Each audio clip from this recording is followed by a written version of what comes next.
Hi everybody, welcome to another episode of View from the Zoo. My name is Matt and I'm one of the keepers here at Flamingoland. So today I'm in the Kamali compound, which is one of our roller coasters here at the park. Now normally I wouldn't be allowed into here during the day, I wouldn't be able to get in until much later, just mainly because it'd just be too dangerous with the roller coaster going past. But I'm going to make the most of the situation that we're in. And I've come in to get some browse, so see if you can guess who this food is for.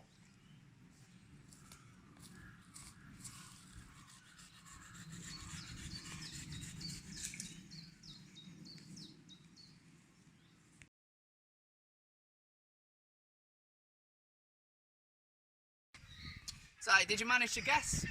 So, this is feed for our giraffes. So, I'm going to give them a bit of this. So, this is what we call browse. So, to most people, this is just a tree. But we call it browse. So, browse for giraffe is really, really important. So, this is a good time of year, really, because all the trees are starting to shoot. The leaves are coming through.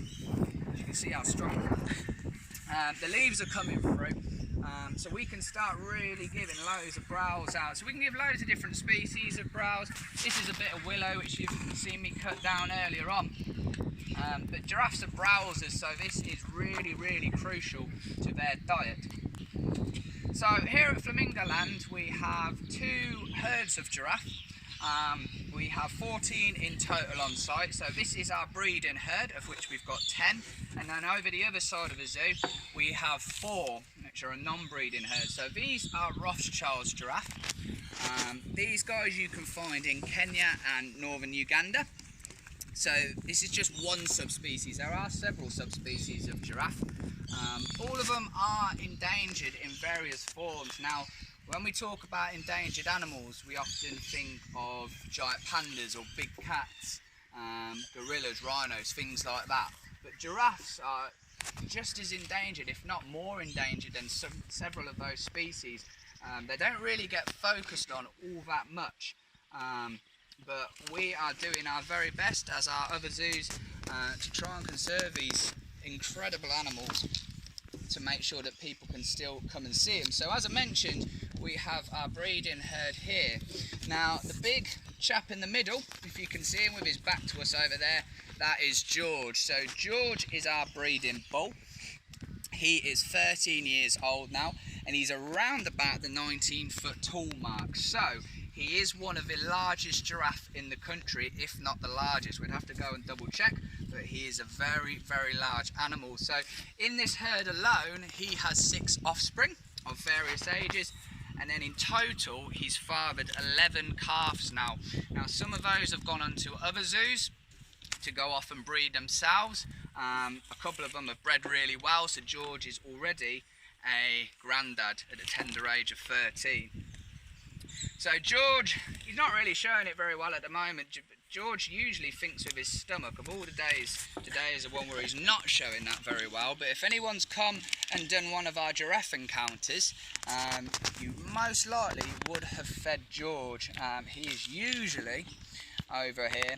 He's a little bit standoffish. We haven't really been up to the platform to do this over the winter period. It just gets a little bit too boggy. So I think we've just kind of got to get George back into the mentality of approaching over to the viewing platform here. Giraffes are quite nervy animals at the best of times. They don't really like change or new situations. So even within the house, if say we put a tool in a different place, or if we move something, the giraffes will pick up on it straight away, and they are very, very nervy animals.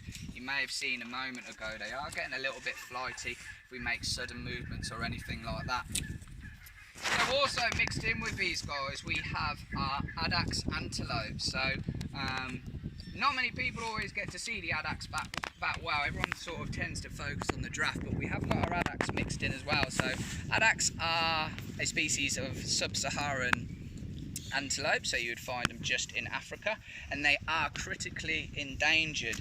So there are less than 100 mature individuals in the wild, so they're in a really difficult situation.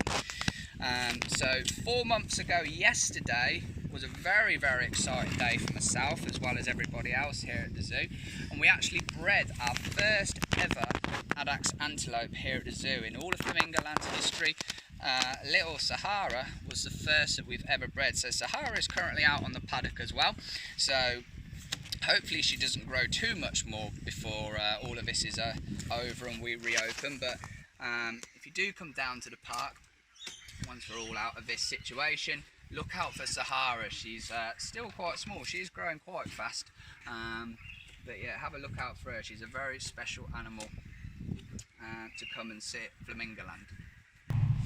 Hi everybody, so here we are in our giraffe house. So here is George, our breeding bull, which I mentioned to you earlier. So George, as I say, is our largest giraffe in the herd. He's 13 years old. So as you can see, I'll try to demonstrate, giraffes have, I'm going to show you, he's not going to show you, giraffes have really, really long tongues. So they're about 45 centimetres each. And what they're really helpful for is ripping off those leaves on the branches that we fed a little earlier. They will wrap their tongues right around and strip all those leaves off. Also, a lot of questions that we often get asked about with these guys are, what are these? So, big fancy horn looking things. Their technical name is ossicones. So basically, what these guys will use them for is when two males come across each other in the wild, they might want to compete over a female. So they will do a behaviour called necking, which if you've ever seen any nature documentaries, you'll probably see it a lot better on there. But they will basically fight with each other over the females by swinging their necks and making contact with each other with these big bony structures, the ossicones, and they can do some real damage. Thankfully, we don't really see it too much here because George is the only breeding animal in the herd. So he uses them sometimes to just mainly nudge some of the other animals away, just so, especially when food's about, he can make sure that he gets in first and gets plenty of the food.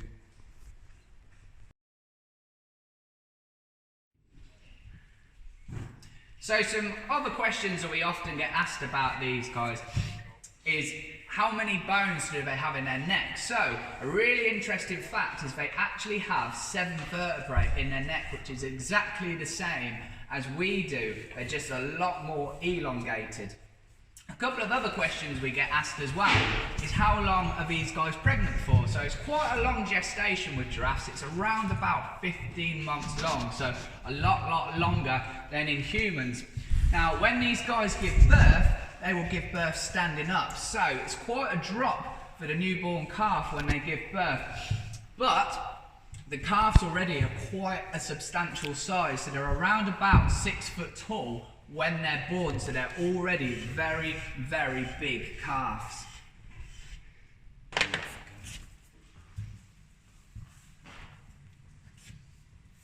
Amanda and Karen.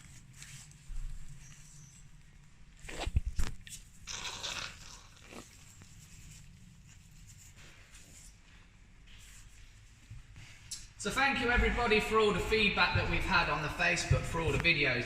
I know we've had lots of comments already asking for a video about the giraffe, especially from Amanda and Karen, so thank you very much for that. And then also we want to say hello to Rob. Rob comes and visits us every year. He loves to come and see Charlotte the giraffe. She's doing really, really well. She actually lives over in the other herd, the non-breeding herd of 4, the other side of the zoo, but she's doing really, really well. So we look forward to seeing everyone, especially Rob, come back and see us and come and see our lovely giraffe.